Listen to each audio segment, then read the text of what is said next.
Meanwhile, in the wake of Donald Trump's instigation of a shocking attack on the U.S. Capitol, folks demanded that Trump be barred from social media. Indeed, that's Facebook, Google, and Twitter have all taken action, suspending the president from their platforms or removing videos. Well, joining us now to talk about the bans on the president's accounts is Assistant Professor of Media Studies at the University of Virginia, Dr. Meredith Clark. Thank you so much for joining us. Thank you for having me. So, Dr. Clark, we can see the president is obviously upset about these bans. He told reporters, quote, that big tech is doing a horrible thing for our country and to the country, and believe it's going to be a catastrophic mistake for them. What's your reaction to that? Well, I think we're seeing Trump do what he has done over the years and really what's helped him connect with the people who follow him.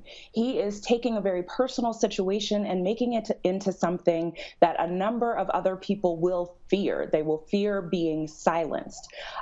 These companies have taken this measure to protect Americans across the country. What's happening with Donald Trump being silenced on these platforms is not the same kind of risk that the average citizen might face. Donald Trump can always go to a news media outlet to get his message out. That's not something that you or I could do if one of the social media companies were to shut down our platforms.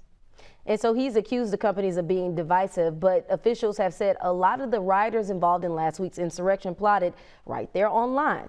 So how important is it for these companies to start distancing themselves from the president right now, and especially since more violence is suspected? It's essential for these companies not only to distance themselves from this president, but also to take action to stop the spread of misinformation on social media networks.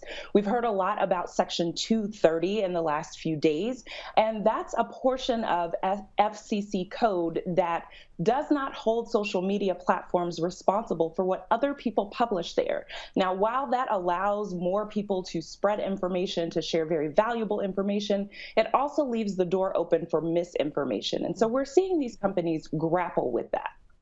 And some of these bans are permanent, like Twitter, in which Trump used the most. We always saw him on Twitter. Do you think ultimately other companies will aim for permanent bans as well? Absolutely. Facebook, which owns Instagram, and Amazon, which owns Twitch, they have all taken steps to either suspend the president indefinitely or to ban him permanently. YouTube has said that they will give 3 strikes, and then any channel that's posting information, whether it be from the president or one of his videos that has misinformation, 3 strikes within, I believe, 3 months, those channels will be permanently banned as well. And so here's the deal. You've been a journalist for years, according to your background. At one point, Trump argued they're stopping his free speech. He said it again today when we heard him speak for the first time publicly. But does this go beyond, this does go beyond free speech, right? This absolutely goes beyond free speech. We often talk about free speech in terms of our rights, but we need to think about free speech in terms of a privilege. Free speech gives us one thing, and that is protection from government interference in what we as the public want to say. We have to remember that social networking companies are not government functions. They are not utilities that are regulated by the government. They are not government agencies.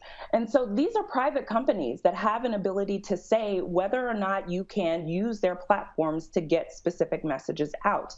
It is well within their right to silence someone. So this isn't censorship. It is definitely silencing.